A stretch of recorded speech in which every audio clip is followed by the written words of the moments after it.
und herzlich willkommen zur zweiten Episode im Jahr 2022 und zur 97.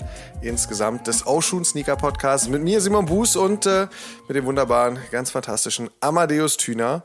Und Amadeus, wenn ich das richtig gedeutet habe, die Signale und Schwingungen, die hier so zwischen den beiden Mikrofonen hin und her wabern. Worauf läuft das hinaus?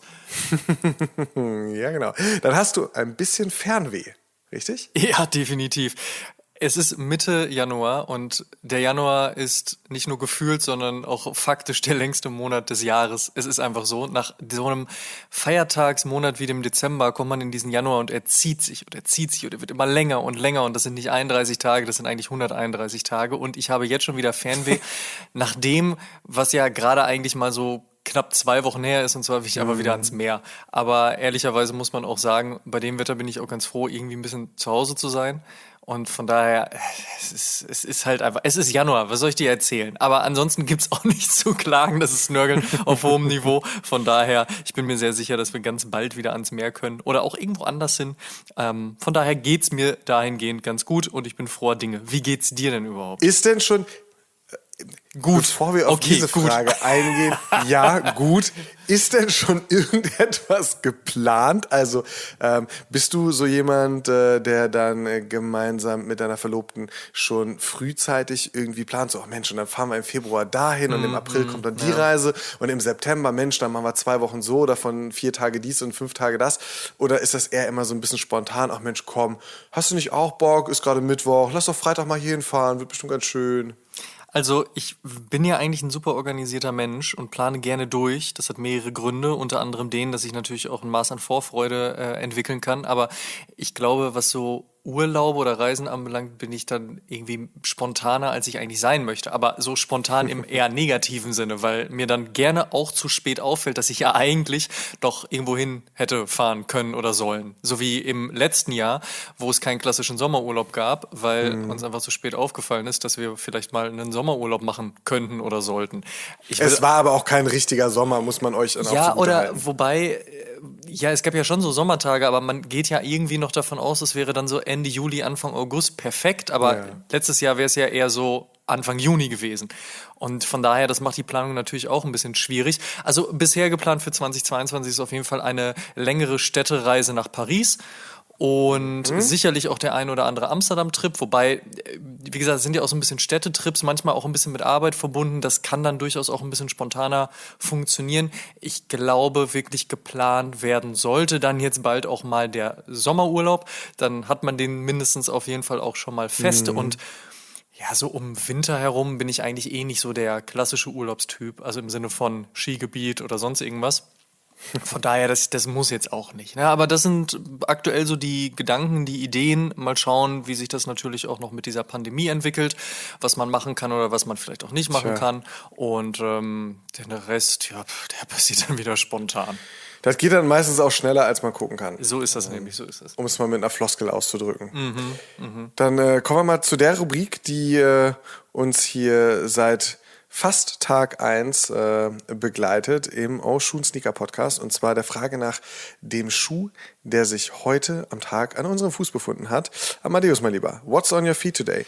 Am heutigen Tag ist an meinem Fuß der Nike Air Jordan 1 High mit Armand Manière und ich glaube, dieser Schuh hat in der letzten Episode, in unserer Best of 2021 Episode einfach viel zu wenig Liebe von mir bekommen und deswegen war es mir einfach ein Anliegen, den heute nochmal unterzubringen und das traf sich dann ganz gut. Ich hatte ihn heute dann auch am Fuß. Eine Großtat von James Whitner und der hat ja im letzten Jahr durchaus so das ein oder andere Große geschafft und zwar natürlich den Armand Manière Jordan 3. Unfassbar guter Schuh. Wer dazu noch was hören möchte, falls das nicht irgendwie schon genug war, was man in den letzten 365 Tagen dazu hören konnte, der hört sich auf jeden Fall unsere letzte Episode nochmal an. Er hat aber auch mit Social Status, wo er ja auch eben der Vorsitzende sozusagen ist, ja auch die Nike Dunk Mids gemacht. Also von daher, da ist wirklich viel Gutes passiert und der Jordan 1 kam dann noch zum Ende des Jahres und ist wirklich eine Großtat, kann man nur so sagen. Schöne kontemporäre Stilistik auch, die er da wieder aufgesetzt hat mit diesen beige-Cremetönen. Dazu noch das recht dunkle Bordeaux eben als Highlightfarbe. Großartige Verarbeitung auch und obwohl ich ja nicht mehr so wirklich den Blick für Non-OG Colorways habe, weil mich das eigentlich nicht so kriegt, ist diese Collab aber in sich so extrem schlüssig und eben auch eine schöne Ergänzung zum Jordan 3. Von daher musste der sein, einfach ein unfassbar guter Schuh und der ist heute an meinem Fuß. Was hat's bei dir an den Fuß geschafft? Glaube ich auch etwas, was dafür sorgt, dass wir in eine Situation kommen, die wir so noch nicht so oft hatten, Amadeus. Wir haben beide einen 1er Jordan an, beide mit der Hauptfarbe weiß. Na, guck mal an. Aber mir ist es ein 1er Jordan Lance Mountain, der weiße High von 2014. Traum. Ein Schuh, den ich vor ziemlich genau einem Jahr gekauft habe, bekommen habe. Deshalb habe ich in Erinnerung daran den Schuh heute nochmal ausgepackt. Und es ist tatsächlich so, dass ich in den letzten 1-2 Jahren 1er Jordans eigentlich wieder sehr selten getragen habe. Ich habe so vor 3-4 Jahren eine Phase gehabt, da habe ich sehr viel 1er Jordan getragen und aktuell, keine Ahnung, nicht so ganz meiner Stilistik entsprechen. Ich kann es nicht besser erklären. Es sind dann doch eher so die Low-Tops, die ich gerne trage, da auch dann unterschiedlich von irgendwie Dad-Schuh über Air Max bis hin zu, keine Ahnung, allem, was so das 2000er Running Game hergibt. Aber heute hat es ein 1er Jordan geschafft, ähnlich wie du gerade die Kreativleistung hinter dem Amor Manière beschrieben hast, ist es für mich eben auch Lance Mountain, ein unfassbarer Skater der 80er Jahre, Mitglied der Bones Brigade, einfach ein unfassbarer Typ gewesen für Skateboarding und auch weit darüber hinaus für die gesamte Kultur, und der hat mit Nike zusammen nicht nur einen einzigen Schuh gemacht, da sind ja mehrere Schuhe über die Jahre zusammen mit Lance Mountain entstanden, aber dieser 1er Jordan hat's mir damals so unfassbar angetan und ich bin sehr, sehr glücklich, diesen Schuh zu besitzen, diese unfassbare Kreativleistung von Lance Mountain zusammen mit Nike SB, und deshalb mein What's on my feet today, der 1er Jordan High. Lance Mountain. Ich weiß noch, wie ich mich damals auf mein Fahrrad geschwungen habe, um von Kreuzberg 61 rüber nach Mitte zu fahren, und zwar zu Civilist, um dort in-store beide Schuhe kaufen zu können. Ich bin eigentlich angetreten, um den schwarzen zu kaufen und hatte dann aber noch die Möglichkeit, den weißen auch zu kaufen und habe gedacht, ja komm, lassen wir die Kreditkarte glühen, scheiß drauf, der muss auch ran. Und dann habe ich tatsächlich beide mitgenommen. Und wenn man sich das heute überlegt, dass man bei so einem Release einfach in den Laden gehen konnte, natürlich war ich einigermaßen pünktlich, aber es gab kein Campout, es war kein Schlange stehen, es war einfach ein dorthin fahren und da sein. Und dass man die Möglichkeit hatte, den zu kaufen, das scheint schier unmöglich. Aber ja, das gab es tatsächlich früher noch. Das war sehr schön. Ich bin auch sehr froh, rückblickend betrachtet, dass ich beide dann noch direkt mitgenommen habe, auch wenn es danach die nächsten Tage und Wochen nur Wasser und Brot gab und ein bisschen Ketchup mit Nudeln. Aber das musste auf jeden Fall sein. Und wenn du dann mal darüber nachdenkst, wie uns dieser Schuh auch verbunden hat, ne? Es gab ja dieses Sneaker-Shorty-Interview, was du im Rahmen von Turnschuh TV mit mir gemacht hast. Jetzt überlege ich gerade, wann war das? War auf jeden Fall kurz nach Release. Ne? War auch Sommer 2014. Ja, auf jeden Fall. Auf jeden Fall. Und da hatte ich den am Fuß und der hat dich so getriggert, dass du sogar deinen normalen Fragenkatalog bei dem Sneaker Shorty, ne, immer so das klassische, so lieber schlicht oder Jeremy Scott und das und so, sogar unterbrochen hast, weil du auf diesen Schuh hinaus wolltest und gesagt hast, so, kriege ich deinen weißen Air Jordan 1 SB Lance Mountain, den du gerade am Fuß trägst, und ich musste dich leider enttäuschen. Und dann hat es noch ein paar Jährchen gedauert und dann hast du ihn ja halt, wie du auch gerade schon erzählt hast, ein paar Jährchen später dann halt eben bekommen. Aber wie schön sich da auch wieder der Kreis schließt, ne? Und was für schöne Geschichten man auch so um Schuhe drumherum bauen kann. Irgendwie auch eine gute Herleitung zu dem, was sicherlich gleich in unserem Interview passieren wird. Da geht's auch um so ein paar legendäre Geschichten. Ja, absolut. Legendär für den 1er Lance Mountain auch dann so diese Entwicklung, dass ich damals kurz nach Release auf dem Soulmart stand und mein guter Kumpel Sören ihn bei sich am Tisch hatte, wir gequatscht haben, der so, ja Mensch, wir haben ja die gleiche Größe, Simon, könntest du mitnehmen, machen wir für, keine Ahnung, für 200. Ich glaube, es war sogar noch günstiger, es war so knapp unter 200 und ich habe gesagt, nee, oh, wirklich? Das ist also irgendwie 40, 50 über Retail, das irgendwie, nee, kein Bock. Ich guck mal weiter. Heute lacht man darüber. Ja, total, weil ich dann jahrelang irgendwelchen Apothekenpreisen hinterhergerannt bin und gesagt so, nee, irgendwie, ich sehe es jetzt nicht ein, 400 Steine für den Schuh auf den Tisch zu legen, wenn mir der gute Sören das Ding noch vor ein paar Jahren noch für knapp 200 angeboten hat. Das geht auf gar keinen Fall. Und der Kreis schließt sich an der Stelle, dass auf exakt diesem Soulmart ein gewisser junger Mann zu Gast war, auf der dort in der Mercedes World oder wie auch immer das Ding in Berlin-Charlottenburg in der Nähe der Universität heißt. Du meinst das gute alte Salzufer, ne? Ja. Mercedes World trifft's da sehr gut. Schönheiten auf 3 Etagen. Gut, falsches Thema, Entschuldigung. Zurück zu dem, was du sagen wolltest, dass du dort einen jungen Herrn treffen konntest. Ganz genau. Ich habe, also es ist eine Sneakermesse, ich habe sehr viele junge Herren getroffen, aber einen habe ich auch zum Gespräch auf der Bühne getroffen. Nein, ich habe auch mehrere auf der Bühne getroffen. Worauf möchte ich hinaus? Der aktuelle Gast dieser Episode war auch Gast auf der Bühne auf diesem Soulmart. Damit wollte ich gerade die Klammer schließen. Er hat 1997 seine eigene Clothing-Brand gegründet, ist Besitzer von Boutique-Stores, führt eine New Yorker Kreativagentur und bringt damit auch noch Merch an den Start. Er bespielt unterm Dach von Hypebeast einen eigenen Business-Podcast. Er hat mit einigen der angesehensten Brands der Welt zusammengearbeitet und kollaboriert und hat der Szene mit dem Pigeon SB Dunk einen der wirklich legendärsten Sneaker geschenkt, die es nur gibt. Es ist eine ganz besondere Ehre, ihn hier zu Gast zu haben und in den nächsten Minuten ihn einmal nach bester Ausschuhenmanier im Fragenhagel zu verhaften. Die Rede ist von keinem Geringeren als Jeff Staple. Welcome to the show, Jeff. Thanks. Thank you for having me. I'm excited to be on Oshuen. That was my best, the best I could do, yeah. That's right. So, Jeff, in how many interviews and conversations do you get asked about the 2005 Pigeon release, and how annoying is it for you that we do the same right now? Be honest. Honestly, it's not annoying to me. People think it's annoying to me, but it's a blessing to me that I've been able to create something that is still talked about 15 some odd years later. That's an honor. You know what I mean? Like, how many artists and creatives create something that no one even talks about once, much less the following year, much less the following decade. So I never look, there's an American saying that says, never look a gift horse in the mouth. I don't even know why that, I don't even know the understanding of that. But basically it's saying like, the overarching meaning of that is that like, be thankful for your gifts. And if people want to ask me about something that I created over a decade ago, it's an honor for me to answer. Okay, great. Then let's talk about that.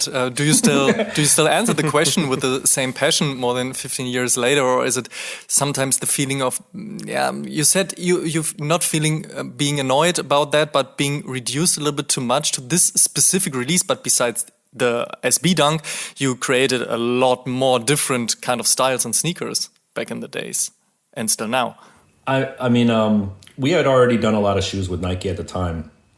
So the relationship was already built and established.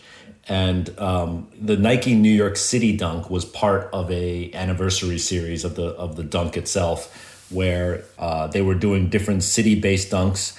You might have seen the London Dunk, the infamous Paris Dunk. There was the incredibly rare Tokyo Dunk, the for whatever reason, less popular LA Dunk. But there was a New York Dunk, and I remember the call from my friend Marcus at Nike SB, who said, it's the anniversary of the Dunk. We want a Dunk dedicated to the city of New York. We think you're the perfect candidate to design it. Are you interested? And that was it. It was a phone call. I hung up. Crazy. I screamed at the top of my lungs. I danced. I jumped up and down because the Dunk is and was one of the greatest silhouettes of all time for Nike. New York is one of the greatest cities in the world. So for me to have the honor of being able to do a Dunk dedicated to New York on with Nike, one of the greatest brands in the world, was fucking amazing. So we went about doing it. And, when you get tasked with something like that, it's like, there's a great responsibility, right? New Yorkers don't fuck around. Sneakerheads don't fuck around. So totally. While this was an awesome opportunity, it was also an awesome opportunity to fail. Like, this is failing on the grandest stage. Like, wow, Nike, New York dunk, you fucked that one up, Jeff. You know, like, that could have happened too. So there was a lot of pressure. And I didn't want to, I didn't want to do New York a disservice. I really wanted something that was authentic and core. And so, you know, we tossed around ideas of doing like an Empire State Building or New York City subway or New York City taxi, and like just sort of typical things that like New Yorkers are known for if you're like a tourist, if you're like out of state, you know. But the idea of doing something that like was really meant for New Yorkers by New Yorkers that maybe would be slightly confusing to an outsider. And I mean, even if you lived like in New Jersey or Connecticut, which is like an hour away from New York City, you might not understand the thing. I was kind of going for that insider, if you know kind of mentality. And so the Pigeon was this idea that we had been using on our clothing, or we were like developing a mascot for the clothing line. And I really love the idea of the Pigeon for that. And we hadn't yet launched it. So the idea of being able to launch this mascot on a Nike shoe would be incredible. But, you know, it also fit the brief too. So when we proposed that back to Nike, they were like, you know, they're from Beaverton, Oregon. And they're like, we don't get it. What do pigeons have to do with New York? And I had to convince them that like, yeah, that's why you don't get it, because you're not from New York. Like, we want to do something for New Yorkers. And they were sort of like, but how do we know that's true? You know, like they would literally have to live in New York for years to understand they have to trust what pigeons mean to New Yorkers. Yeah, they had to trust me, which was great that they did trust me. So when we released that, they finally approved it. We released it. And naively, what I really didn't know was that like, whether you live in Amsterdam or, you know, Berlin or Venice, like pigeons are just city birds. Like pigeons are everywhere that humans live in urban centers, densely populated urban centers. Pigeons thrive. So if you're a city kid, if you skate, if you do graffiti, if you live in street culture, you probably are encountering pigeons on a daily basis. And that's the part that honestly I did not realize. I was doing it for New York, but the instant global sensation that happened with it was kind of a surprise to me. Mm. The date itself, when the shoe released, I guess you already spoke a lot about that, but let's talk about the day after the release. How do you felt back then when the whole thing happened? On the one hand, like the positive thing, having this release, but on the other hand, kind of this negative thing with the riot and maybe the negative press and so on. How do you felt back then one day after the release? 50-50 of elated success because the shoes sold out, they sold really well, but 50% embarrassment, you know, because I'm a business owner, I am a shop owner, people got arrested, some people got hurt, I took up, you know, the New York City Police Department's time, you know, like maybe because there was like 50 cops dealing with the Pigeon Dunk riot, there was like 50 people that couldn't get a police fast enough to their real emergency, you know what I mean? So like I had a lot of guilt and embarrassment, and quite frankly, Nike was like really mad at me at the time. They were like, they claimed that they were mad at me because, you know, a Nike had never been on the cover of a newspaper, a New York City newspaper before that. And now it's on the cover, great, but it's associated with this word riot, bad, you know? So they were allegedly mad at me, but I know they really weren't. They just had to say they were mad at me, but like they really weren't mad.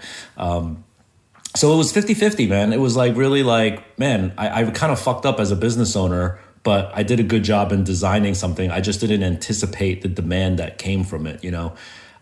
So it was bittersweet. And frankly, the fact that we're talking about this now, you know, that was February 22nd, 2005. So now it's like 16 plus years later that we're talking about it. I never thought that people would still be coveting and talking about the Pigeon Dunk today. I thought maybe people would talk about it for 1 to 6 months. Like, you know, because there was like, it just, sneaker culture was so on a subculture back then.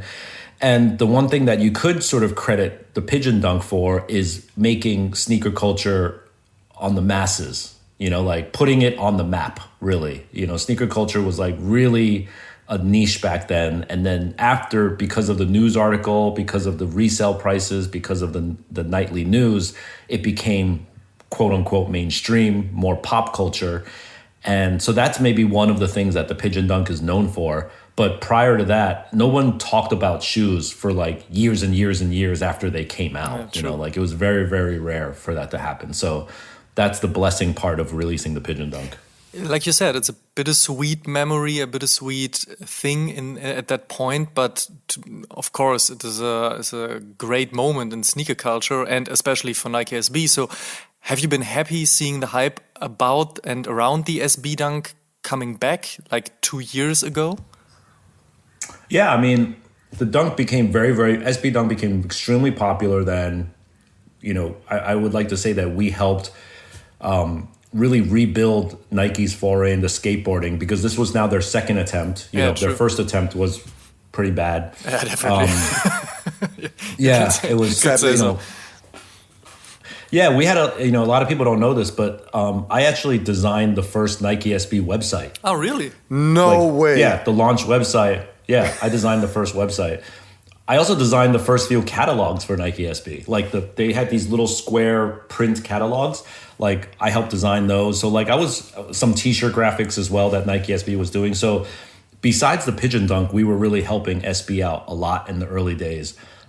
And yeah, SB had a huge growth. Then SB Dunks sort of like died, right?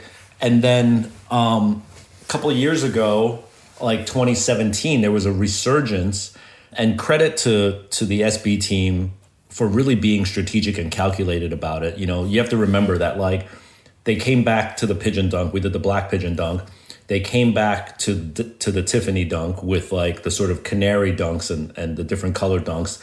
And then they made sure to get them on the feet of Travis Scott, right? And so Travis Scott organically was digging in the crates for old dunks, but also getting seeded dunks from the SB team. So you have this convergence of the revival of Pigeon, the revival of Diamond, Travis Scott. And then I remember that November that year at Complex Con was like, we were debating how to announce that the Pigeon was returning.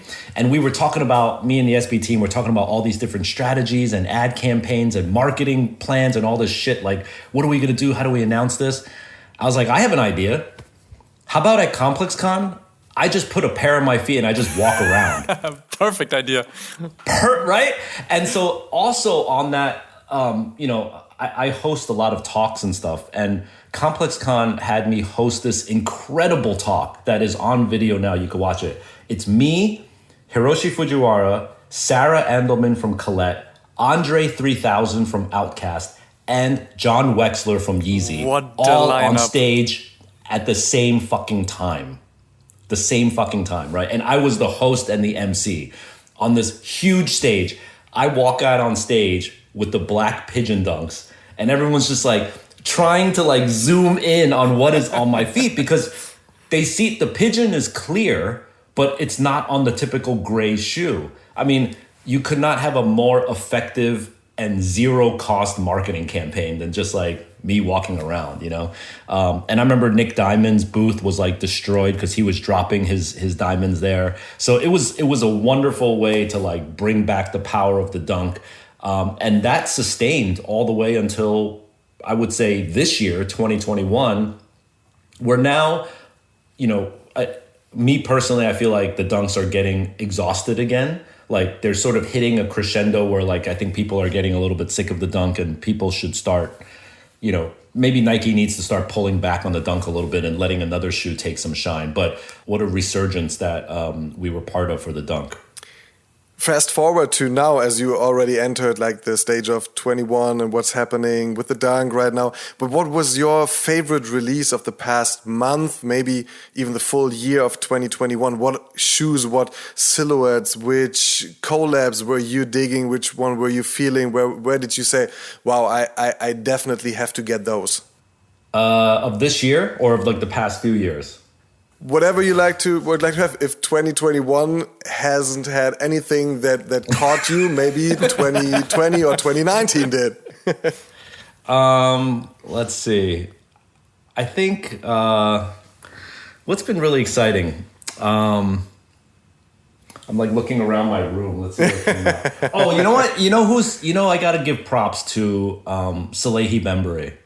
Man, I mean, this guy, he's a friend of mine, so I know how he thinks, and I know his inner workings and stuff. He's a one-man show. Like, I have 50 people behind me. Like, Salehi does not even have a fucking assistant. Like, he's one man, and he single-handedly brought this unknown Chinese brand called Anta into like the spotlight, right? Single-handedly. Like, Anta is the number one sportswear brand in China. They could have paid a huge agency. They could have paid Wyden and Kennedy or whatever fucking massive agency hundreds of millions of dollars to do a marketing campaign, and it wouldn't have done what Salehi did on his own. Period. Full stop. What he did with New Balance. New Balance, you could argue, is a different story because New Balance has been doing so well with their collaborations with Ame and Joe Fresh Goods and like Josh Vides, and like, so they had a big momentum. Salehi was part of that momentum, but he did an incredible job. And then now this week, as we're speaking, we're talking about the Croc Salehi Bembury now. Like, this dude is he's the people's champ, So like pretty much anything he touches is just an amazing experience to be able to watch. So I'm really proud of Salehi. I mean, this goes back a little bit further, but I'm kind of like a geek fan of like Hyper Adapt and like all like those self-lacing things. I really like that. I mean, they're kind of kooky and they're not that popular, but I like when Nike does weird shit like that. Like when they try stuff, like for instance, I recently got a pair of the Nike Bedouin, Bedouin. It looks like a wallaby. Like when you look down in history, I always love the things that Nike tried to do out of the box, like Nike considered, and like just the even the old ACG stuff, like the Deschuts and the Moabs and stuff like that, stuff that you wouldn't expect Nike to do. I always love, or the Air Mock, the ACG Air Mock, like I love that shoe, So I just tend to gravitate. I think the Hyper Adapt and the Bedouin, which are two very different shoes. One sort of harks to old school, one harks to the future. But I love when Nike tries to do like zigzag stuff. And then actually another outlet, I forgot, from Australia, I forgot the name of the outlet, but they asked me at the time a couple months ago what my favorite shoe of the year was. And at the time it was the Adidas NMD S1, which is like the latest version of their NMD. And I wear that shoe a ton. I really, really love that shoe. So that's another one. Those are some highlights from the year. There's too many. There's like so many shoes. And then, we could talk about, you know what? I got a pair of the Satan Mischief Air Max 97s. Really? You have been, quote, blessed? Yeah, I have those. Yeah, I have those with the blood in them. I got Crazy. those. I'm happy to have those. And then the lawsuit that happened and everything like that, love that. Knowing what kind of footwear you are in is one part to make the question a full question, because let's put it like this: you know how to release a good pair of sneakers. How does a good release in 2021, 2022 definitely have to look like? What's good? What's not? What do you have to offer the community? What kind of experience? It's a cliche to say it, but like you have to have a story nowadays. You have to have a deep narrative and a storyline to whatever we're releasing, and if you don't, you're just kind of like releasing more products, you know what I mean? And as you can see on any Hypebeast day, like there's so many products that are coming out that, quite frankly, even today, even if you have a great story and great design, that's like the minimum, actually. You actually need even a little bit more than that, You need maybe like an enigmatic, really engaging figurehead or founder, or like a brand behind it, you know what I mean? Like, I'll bring up the Ame Leondore projects with New Balance that they're coming out with.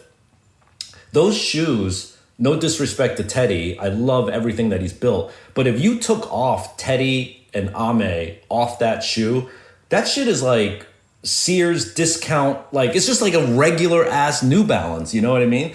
But it's the mystique of Ame and the marketing campaign and the photo shoots that he does with it and like the curation. That's what makes that shoe so desirable, you know? So it's a great sort of like example that like design doesn't have to be like this crazy, you know, you look at Sean Witherspoon's Adidas, right? Those are like design overload. Like he put so much detail, color, fabrication, so much craziness into that design. But he's got a great story and a great figurehead, of course, in Sean, but totally different design aesthetic than Ame Leondore, but they both work for their respective founders, you know? So I think it also matters like who the founder is that tells the right story. You said it a bit earlier. In 2005, sneaker culture was just a niche or a small bubble, and the Pigeon Dunk made this small bubble very visible to the public. Very visible. Today, this little bubble is a multi-billion-dollar business with a lot of products. You mentioned as well, like a minute ago, a lot of products being released at the moment, every day, every week.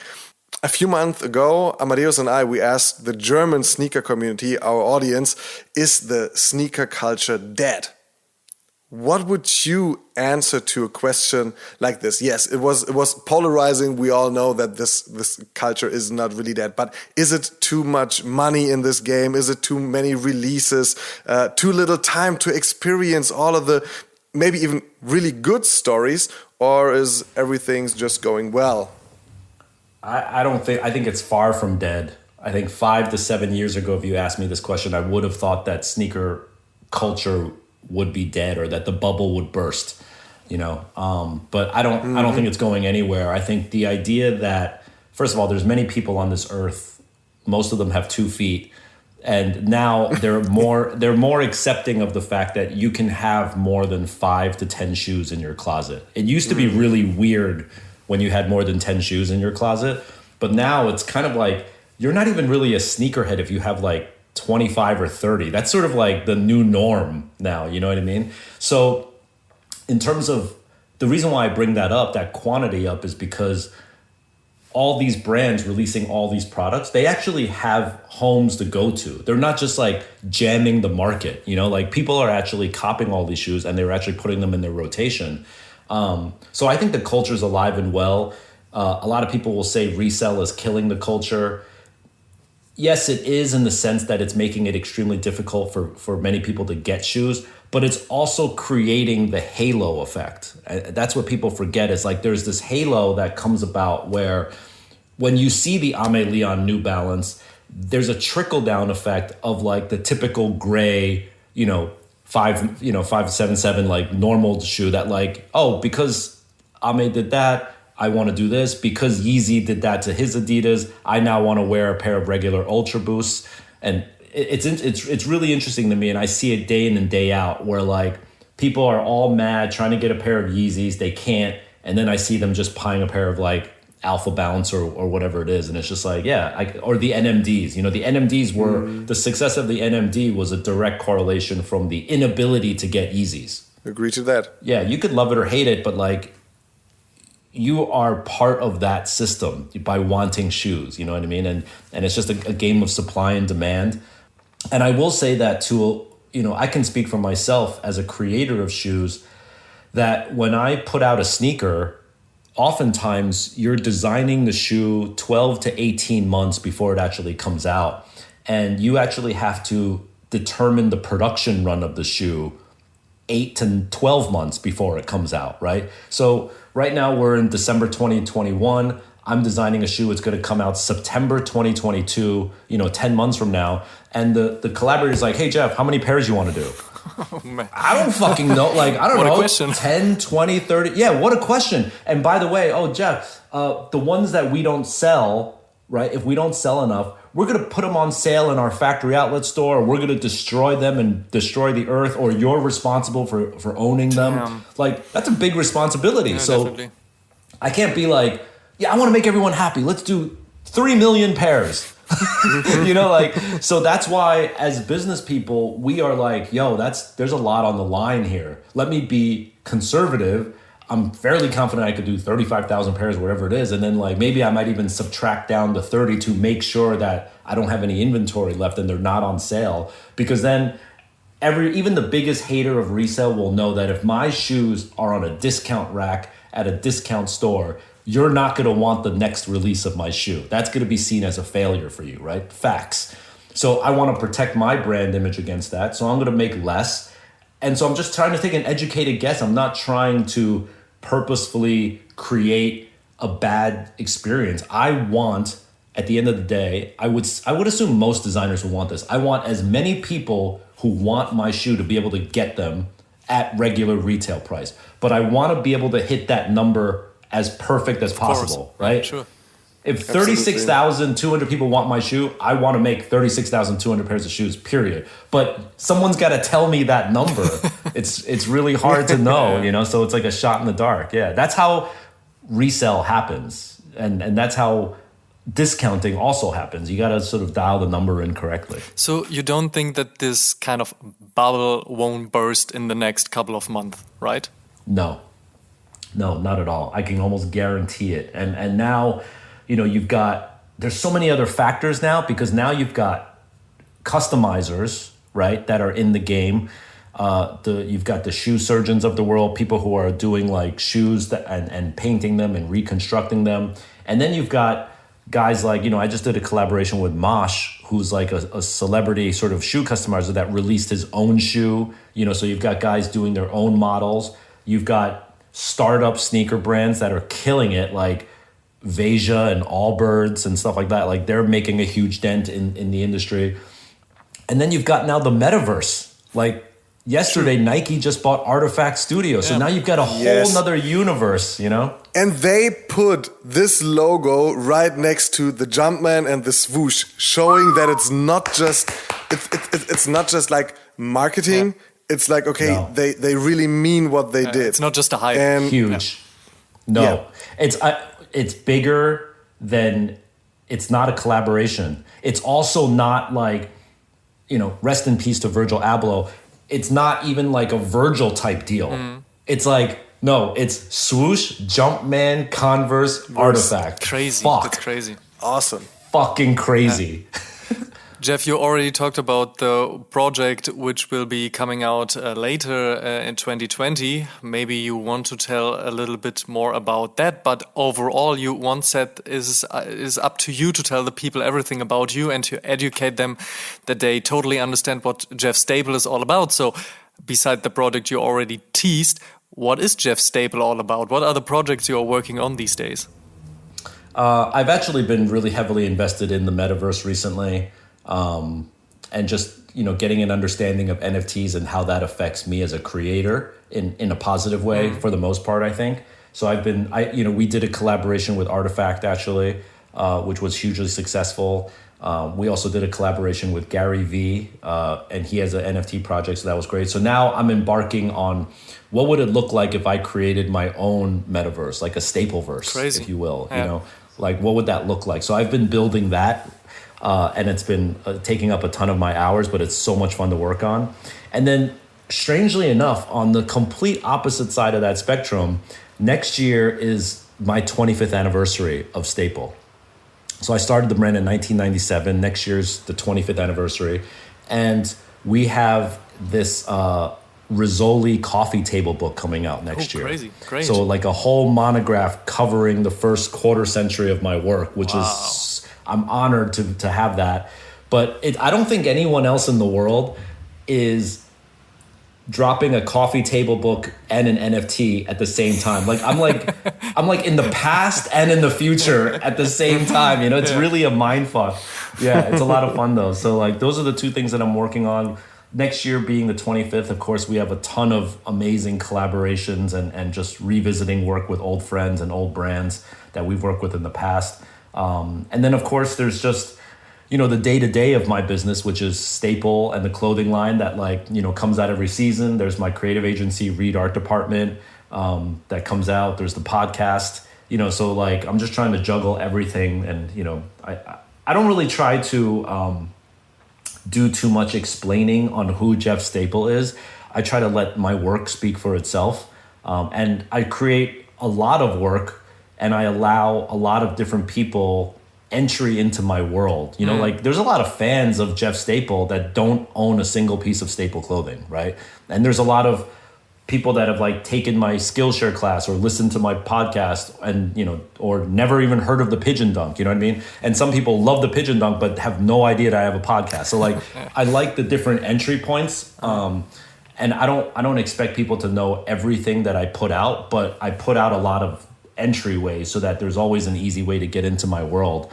And I just try to let my work speak for itself. I'm not really good at like bragging about what I do or constantly showing on social media like my successes and things that I buy and like, you know, cars that I own and houses that I own. I'm not really that type of person. So I try to lay low as much as possible. How many cars do you own? How many houses? But where, I have a portfolio, but where does the energy come from? So do you stay up like early in the morning and like doing 1 hour of yoga to get concentration for the whole day and what? So what's the miracle behind Jeff Staple? It's really easy when you love what you do. That's right. You know, and I know that's also sort of a cliche too. But it's a good cliche. Like, it's a great cliche that I think a lot of young people especially take for granted, which is like, do what you love to do and you never work a day in your life, you know? I truly believe that. And the example I like to give is like, you know, imagine your job in life was to review beach hammocks and like sip martinis. You know, like there's a guy who does this, right? He has to review the best beach chairs in the world. True. Yeah. His job is to go to every beach and sit in every chair for 8 hours and write a review about how this beach chair is functioning. Imagine that was your job and somebody said to you, hey, you're working too hard. You got to take a vacation. You got to stop. You're a workaholic. I'd be like, what are you talking about? My job is to sit on the beach and review fucking beach chairs. Like, don't give me a vacation. I love this. And that's how I feel like my job is. It's like, I love doing it so much that whenever someone wants me to take a vacation or take a break or stop working, or if I go to sleep, that's just time taken away from what I love to do, you know? So I encourage young people who might be listening to this that like, if you're in a situation in your life where like you're not experiencing that, I think you should try to figure out, what is the thing that you love to do? There's actually a lot of people that don't even know that answer yet, like what they love to do. And then once you figure out what you love to do, just now figure out how to make a living doing that. And the beautiful thing about the world today is that you could literally be a millionaire playing video games if you wanted to be, you know? So like, there's almost nothing that you can think of that you love to do that you couldn't turn into a profession today. Like literally, I can't think of anything, you know? So it's just really oftentimes the hard part is figuring out what you want to do. And my advice to that question would be, what is the thing that you do that you lose track of time when you're doing it? Like when you're doing this thing, time just evaporates, it just flies. That is probably the thing you should be doing for all your life, you know? And a lot of times people, when they do that thing that they love to do so much, they don't believe that that could be a job, you know, whether it's like driving a car or playing video games or silk screening or like painting or whatever, or freaking cleaning shoes, like whatever, like cleaning your outsole of your shoes. People are like, man, I could just clean this all day, but this isn't a job. Like, look at Jason Mark, multi-fucking millionaire from like making a cleaning service, you know? So like, it can literally be anything. Yeah, the entry point is lower these days because whatever you can imagine, you can do a living out of that. But most important, as you said, is the passion and the ambition, which is based on like everything you're doing. And of course, you you can be very happy if you can choose whatever you like and do a living out of that, of course. And I guess all of three of us are very happy about that fact. But finding this one takes a lot of ambition and maybe it's a little bit pressure which is going on. But it's challenging. Yeah, definitely, you know it's what definitely it is? challenging. But in the end, it makes you happy, and then you can do a great job. But if when you don't be happy about what you're doing, I think you can't do a really good job. Yeah, sorry, my dog is going crazy right now. We might want to pause for a second. Can you hear my dog? Oh wow, okay. Do you know the Bark at Your Dog challenge? No. Simon, you told me you're not on TikTok, so where do you get the information about that challenge? You don't want to know. But it's a funny thing. Bark at your dog and look at his reaction. He might be a little bit confused. I wanted to add a point to that, to what you just said. Yeah. The double-edged sword here is that the same reason why what I said, you could take any passion and turn it into a job at this point, right? That same reason is the challenge now, because there's so many options in the world for people nowadays, right? Yeah, so what am I interested in? Like, if you guys ever like turn on Netflix and try to like decide what to watch, have you ever just spent an hour looking for what to watch on Netflix but never choosing it, right? Yeah. Almost every second weekend, yes. Exactly. That's a challenge. So it's choice paralysis. You're paralyzed by the choices that you have. And I think that's what a lot of young people go through today. It's like they could be anything in the world, but it's like, I don't know what, because I could be like 1,000 different jobs. When I grew up, you could be a doctor or a lawyer. That's pretty much it. Everything else was like a failure, you know? So like, nowadays you could be so many things, and I think young people are paralyzed by that. But again, the plus side of it is that because you could be anything, you can choose whatever you want to do and make a passion out of it, make a job out of it. So yeah, that's my 2 cents on career choice. These are very good 2 cents, to be honest. And Jeff, many thanks that you took the time to have this going back the days of like releasing the Pigeon Dunk to your current project, to like this wonderful last statement. And we would definitely take 2, 3, 4, 5 more hours to talk with you about every other project in the last 25 years. But maybe we will have another option coming up this year, because there are so many projects coming up, and we would be very happy to do a second podcast with you. But right now, many thanks for taking your time. Really appreciate that. Thank you too. Yeah, I'd love to come back on. Maybe we'll come back when the 25th anniversary happens, and we'll go down memory lane. Let's do this. Yeah. We take you by the word. Yep. All right. Thank you, guys. This was great. Thank you very much, Jeff. Und damit vielen Dank, dass ihr bei der 97. Episode mit dabei wart. Ihr könnt alle Episoden wie gewohnt kostenlos auf Spotify, auf Apple Podcasts, Deezer, Amazon Music, Audible, Google Podcast, Podtail, Podigy und auch bei allen anderen Streaming-Diensten hören. Und wir würden uns sehr freuen, wenn ihr dem O-Shoon Podcast und unserem News-Podcast O-News dort folgt, wo ihr Podcasts am liebsten hört. Schaut auch auf Facebook und Instagram.com/O-Shoon-Podcast vorbei und interagiert mit uns und der Community. Checkt auf jeden Fall auch die Sneaker-Suchmaschine Sneakerjägers und werdet Teil der Sneakerjägers Germany Community. Supporten könnt ihr uns unter anderem mit einer positiven 5-Sterne-Bewertung bei Apple Podcasts. Über 350 positive Bewertungen hat O-Shoon schon, und eine Rezension würden wir hier gerne mit euch teilen. Coco Kuboy schrieb zuletzt: mein Favorit und mein absoluter Lieblingspodcast. Vielen Dank. Tut uns 2 Gefallen. Erstens, macht's wie Kukoboy und lasst auch eine Rezension da. Und zweitens, supportet die Podcasts und erzählt mindestens einem Freund oder einer Freundin, die sich für Sneaker und Streetwear interessiert, von uns. Show some love, ihr Lieben. Macht es gut. Dankeschön fürs Zuhören und wir hören uns ganz bald wieder hier. Bis dahin, macht's gut. Tschüss. Ciao, ciao.